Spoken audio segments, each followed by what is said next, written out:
प्रिय विद्यार्थियों, आज अपन लेके आए हैं कक्षा 10 के लिए व्याकरण का सिलेबस।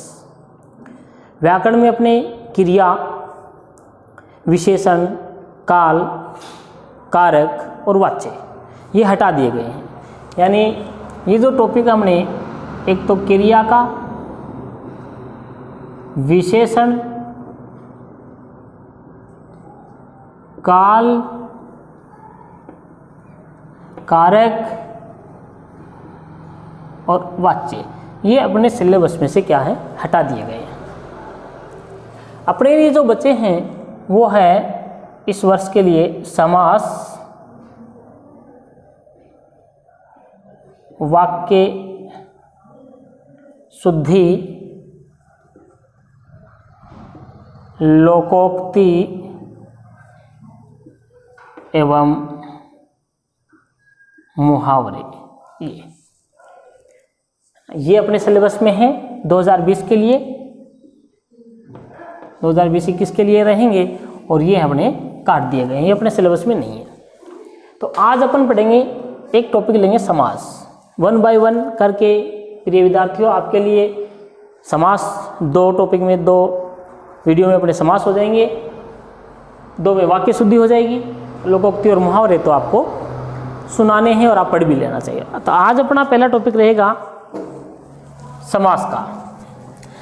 समास किसे कहते हैं? समास, समास का शाब्दिक अर्थ अपन लेंगे तो होता है सम प्लस आस। सम का अर्थ होता है पास पास या नज़दीक। आस का मतलब होता है बैठना या आना। ठीक है, अब हो गया सम प्लस आस, यानी पास पास में बैठना या पास पास में लाना या पास पास में आना। किसको लाना है पास पास में? हम समास की परिभाषा करते हैं। देखो, समास 2 पदों के बीच से, 2 पदों के बीच से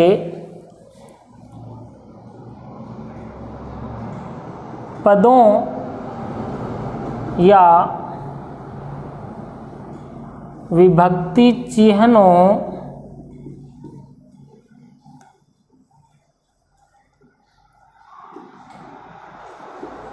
कारक चिन्हों का लोप करके एक नया यौगिक शब्द बनाया जाता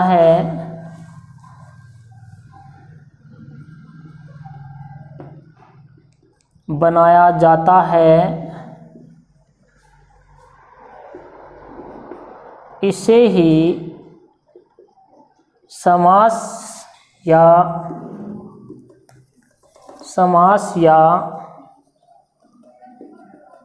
समस्त पद कहते हैं।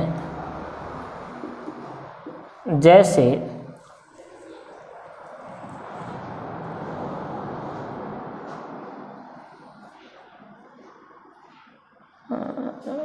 यथाशक्ति,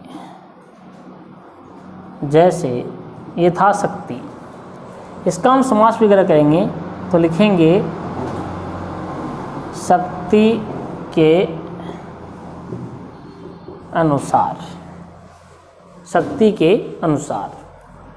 अब देखो, परिभाषा के अनुसार होता क्या है, 2 पदों के बीच से पदों या विभक्ति चिन्हों अथवा कारक चिन्हों का लोप करके एक नया यौगिक पद बनाया जाता है, इसे ही समास कहते हैं। यानी हमने शक्ति और अनुसार इसके बीच से इसको गायब कर दिया, इसको हटा दिया और हटा करके इन दोनों को पास पास में लाए थे, है ना। यहाँ ये जो अनुसार है ये यथा का अर्थ दे रहा है हम शक्ति के यथा करेंगे तो ये अर्थ नहीं देगा, इसलिए हमने क्या किया, यथा का जो अर्थ देने वाला पद है वो यहाँ लगा दिया है अनुसार। अब इन दोनों से ये हटा करके हमने जैसे शक्ति और ये अनुसार, अनुसार का मतलब यथा होता है, तो इन दोनों को पास पास ला के अपने क्या बना दिया, ये यथाशक्ति बना दिया। इस प्रकार से ये क्या हो गया, समस्त पद हो गया है ना, और ये हो गया इसका समास विग्रह, है ना। जैसे एक दूसरा देखते हैं, लंबोदर,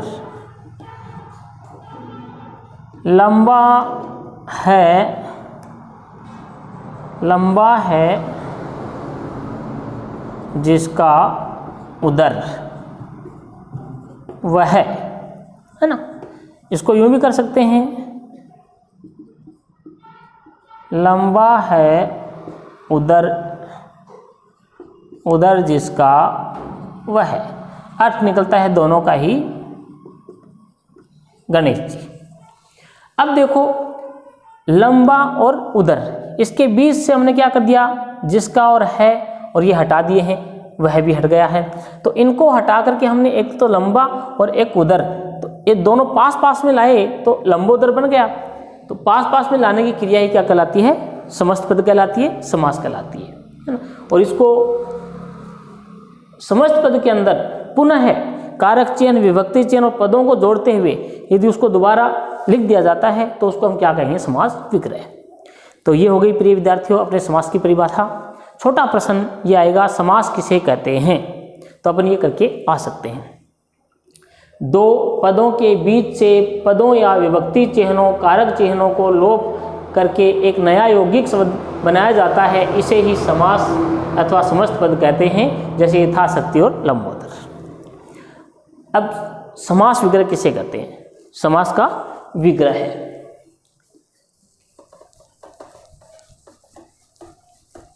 समास विग्रह किसे कहते हैं, जब समस्त पद को पुनः विभक्ति चिन्ह, कारक चिन्ह या पदों के साथ में लिख दिया जाता है तो वो समास विग्रह कहलाता है।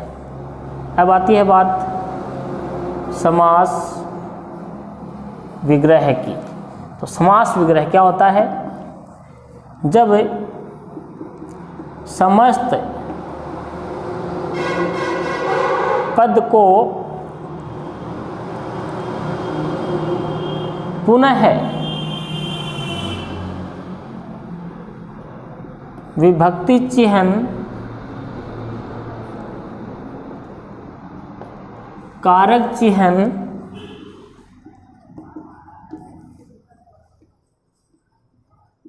या पदों के साथ लिख दिया जाता है तो उसे समास विग्रह कहते हैं। जैसे गगनचुंबी, इसका हम समास विग्रह करेंगे गगन को चूमने वाला। तो देखिए हमने गगनचुंबी के साथ में जो लुप्त हुए थे पद को है, वाला है, इनको लिख करके फिर से लिख दिया, इनको जोड़ करके, तो ये क्या हो गया, समास विग्रह। यानी समास विग्रह अपन मोटे तौर से देखें तो क्या है, बड़ा बना देना, उसके अंदर से हटाए गए शब्द हैं, पद हैं, वो जोड़ करके वापस लिख देंगे तो समास विग्रह हो जाएगा। और समास विग्रह से पद हटा करके एक छोटा शब्द बना देते हैं तो इनको क्या कहेंगे, समास कहेंगे, समस्त पद कहेंगे। तो ये तो हो गया अपना समस्त पद, इसको तो कहेंगे समस्त पद, और इसको कहेंगे अपन समास विग्रह। ठीक है, ये तो हो गई अपनी समास किसे कहते हैं और समास विग्रह किसे कहते हैं। ठीक है, अब आते हैं समास के प्रकारों के बारे में। देखो प्रश्न आने की, सरल प्रश्न आने की संभावना ये बनती है, समास किसे कहते हैं, इसके कितने भेद होते हैं, नाम लिखो। देखो प्रश्न अपने ये आ सकता है, समास किसे कहते हैं, इसके कितने भेद होते हैं, नाम लिखिए। ये देखो ये, और ये प्रश्न भी अपने 4 नंबर का आएगा। तो कैसे कैसे आएंगे ये, 1 + 1 + 2, इस प्रकार से 4 नंबर का आएगा। तो हमें इसका उत्तर भी इसी हिसाब से देना है। 3 भागों में प्रश्न है तो 3 भागों में देंगे। और हमेशा ध्यान रखने का कि इंग्लिश मीडियम के चक्कर में यहाँ क्वेश्चन लिख देते हैं, यहाँ आंसर लिख देते हैं। अपनी हिंदी पढ़ रहे हैं तो हिंदी में एक उत्तर देना है। जैसे प्रश्न भी यहाँ लिखेंगे और ये उत्तर भी क्या लिखेंगे, हिंदी में ही लिखेंगे। इसका विशेष ध्यान रखें। समास किसे कहते हैं, अब अपन ने पढ़ लिया है। समास किसे कहते हैं कि जब 2 पदों के बीच से कारक चिन्ह, विभक्ति चिन्ह या पदों का लोप करके एक नया यौगिक शब्द बनाया जाता है तो उसको क्या कहते हैं, समास कहते हैं। माना कि अपन इसको शुरू किया यहाँ लिखना, समास किसे कहते हैं, और आपकी ये लाइन भरा गई है और ये लाइन भी भर गई है इसको लिखने में, तो दूसरी लाइन इसके नीचे से नहीं लिख, सॉरी ये तो वो हो गया। अब यहाँ से यहाँ आपका क्या हो गया, पूरा हो गया प्रश्न, ठीक है। अब करना क्या, बच्चा क्या करता है, समास किसे कहते हैं परिभाषा भी लिख देता है, इसके कितने भेद होते हैं वो भी इसके आगे से लिख देता है कि समास के 6 भेद होते हैं, यहाँ लिख देता है। नहीं भाई, इसने प्रश्न चेंज कर दिया है, ये अलग प्रश्न है तो हम इसको नीचे पैराग्राफ चेंज करके अलग लिखेंगे। इसके कितने भेद होते हैं वो हम फिर नीचे से यहाँ से लिखेंगे, इसके कितने भेद होते हैं। ये हो गया पूरा, मान लीजिए, ठीक है। अब नाम लिखिए, तो बच्चा क्या करता है, जगह खाली पड़ी होती है तो यहाँ से लिखना शुरू कर देता है। नहीं, यहाँ से नहीं लिखेंगे, हम नीचे फिर चेंज करेंगे। नाम लिखिए तो यहाँ लिखेंगे समास के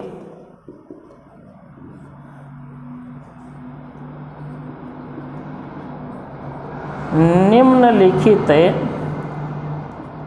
भेद होते हैं, और फिर ये नीचे से लिखते हैं। 1 नंबर,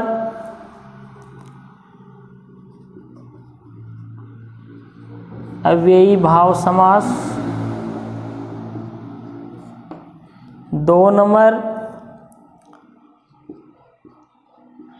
तत्पुरुष समास।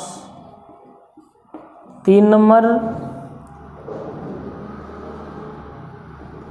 द्वंद्व समास। 4 नंबर,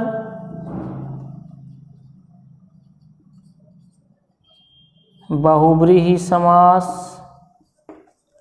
5 नंबर, कर्मधारय समास। और 6 नंबर, द्विगु समास। ये अपने समास के नाम हो गया। आपका एक प्रश्न पूरा हो गया। समास किसे कहते हैं परिभाषा मैंने बता दी आपको, वो लिख देना है। जहाँ भी खत्म हो जाए उसको छोड़ देंगे। इसके कितने भेद होते हैं, नई लाइन से लिखेंगे, इसके 6 भेद होते हैं। एक ये विशेष ध्यान रखना है, इसके 6 नाम है ना अपन हिंदी में लिखेंगे। लो आपको मैं बता ही देता हूँ। समास के ये 6 नहीं लिखना अपने को। यहाँ हिंदी का शुद्ध 6 है, ऐसे लिखा जाएगा। समास के 6 भेद होते हैं, ये लो, ठीक। अब ये अपने समास के नाम आ गए, अपना प्रश्न पूरा हो गया है। समास किसे कहते हैं परिभाषा मैंने बता दिया आपको। इसके कितने भेद होते हैं, इसके 6 भेद होते हैं। नाम लिखिए, ये अपने नाम आ गए। अब देखो एक प्रश्न तो ऐसा बनेगा, एक ये बन सकता है कि प्रत्येक समास की वो एक परिभाषा मांग सकता है आपसे कि अव्ययभावी समास किसे कहते हैं, परिभाषा देते हुए उदाहरण लिखिए। तत्पुरुष समास किसे कहते हैं, परिभाषा देते हुए उदाहरण लिखिए। एक प्रश्न नॉर्मल ये बनता है, ठीक है। ये नहीं बनेगा तो अपने को क्या देगा, एक वाक्य दे देगा या एक शब्द दे देगा। उसमें पूछेगा कि दिए गए वाक्य में कौन सा समास है। मान लो कि मुंबई की इमारतें गगनचुंबी हैं, है ना, मुंबई की इमारतें गगनचुंबी हैं। जैसे प्रश्न ये बना दिया इसने,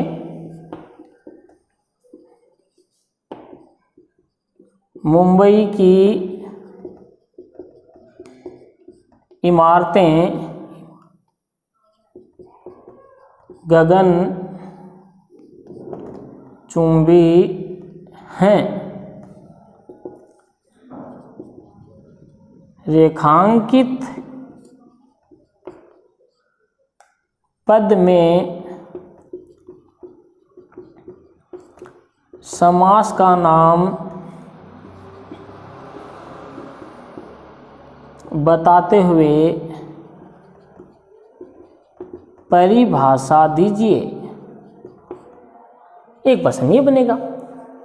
तो अपने को ये रेखांकित पद है गगनचुंबी, इसमें समास का नाम बताना है और उसकी परिभाषा देनी है। तो अपने को करना क्या है, जितना बोला है इतना ही करना है। गगनचुंबी अपन लिखेंगे, गगनचुंबी पद में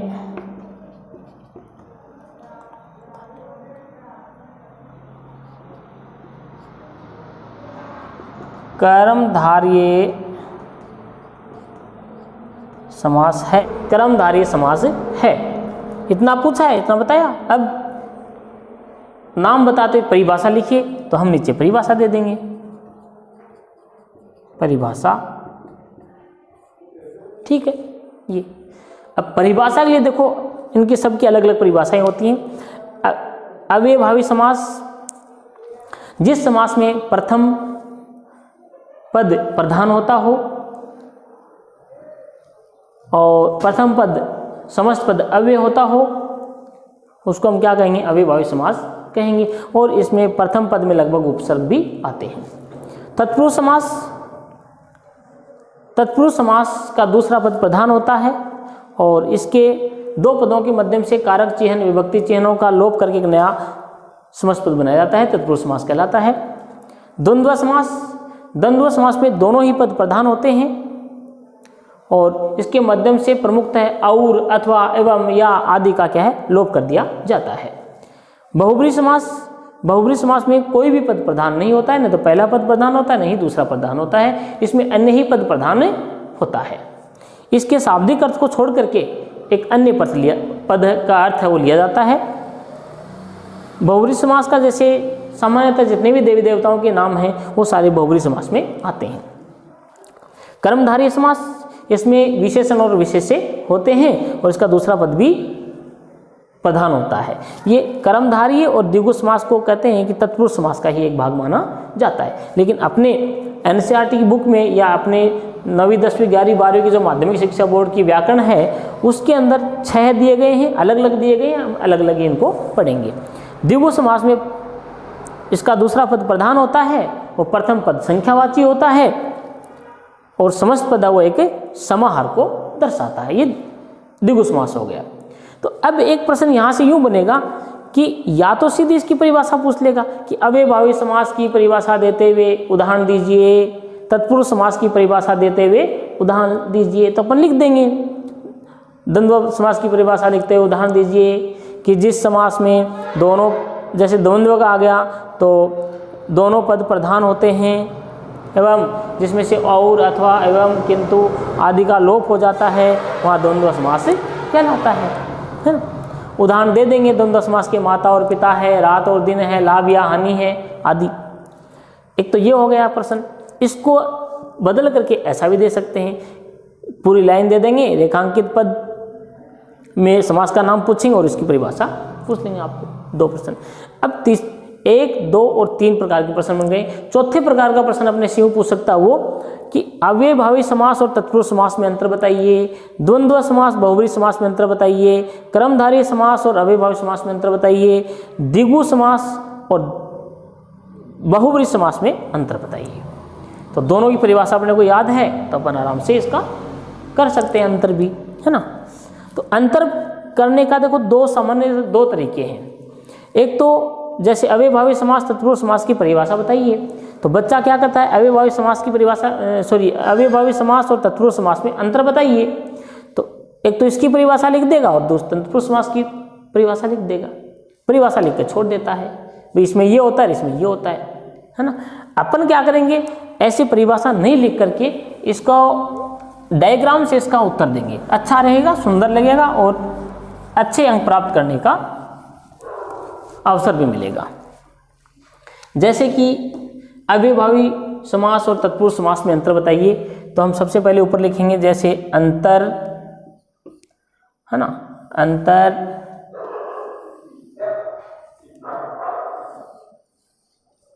डायग्राम बनाएंगे,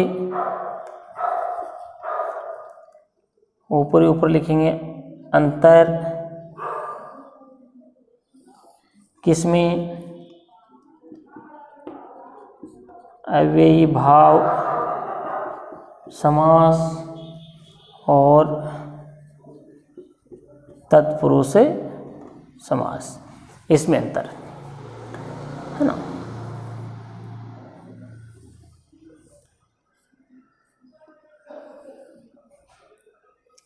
कोई ज़्यादा अंतर नहीं आएंगे इसमें, मूल रूप से 2 2 3 3 अंतर बतानी है इसको, या तो वो दे ही देंगे कि 2 अंतर बताइए, 3 अंतर बताइए, बस बहुत है।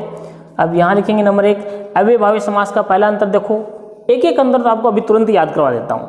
देखो इसमें पद प्रधान होते हैं, अंतर ही है। अव्ययभावी समास में पहला पद प्रधान होता है, तत्पुरुष में दूसरा पद प्रधान होता है और द्वंद्व में दोनों पद प्रधान होते हैं। बहुब्री में कोई पद प्रधान नहीं होता है, क्रमधारय में दूसरा पद प्रधान होता है, द्विगु में भी दूसरा पद प्रधान होता है। देखो एक तो ये हो गया अंतर। अब अव्ययभावी समास में प्रथम पद उपसर्ग होता है और अव्यय समस्त पद अव्यय होता है, हो गया अंतर। तत्पुरुष समास में दूसरा पद प्रधान होता है और कारक विभूतियों का लोप होता है। द्वंद्व समास में दोनों ही पद प्रधान होते हैं और बहुब्री समास में कोई भी पद प्रधान नहीं होता है, अन्य पद प्रधान होता है। तो एक एक तो अपन यही कर देंगे जगह। अव्ययभावी समास में क्या होता है, इसमें प्रथम पद प्रधान होता है, इसमें दूसरा पद प्रधान होता है। एक तो ये हो गया। और क्या था अव्ययभावी समास की पहचान,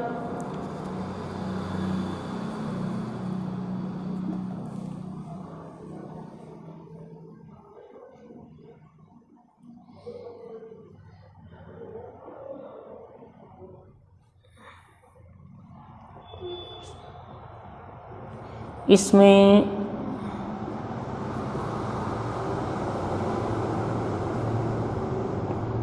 प्रथम पद में लगभग उपसर्ग पाया जाता है।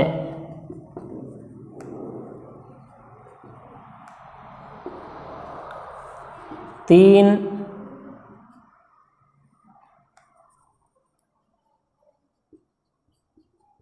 प्रथम पद अव्यय होता है। एलो उधर लिख देंगे। दूसरा तत्पुरुष समास में दूसरा पद प्रधान होता है और इसमें कारक विभक्तियां का उपयोग होता है। कारक चिन्हों का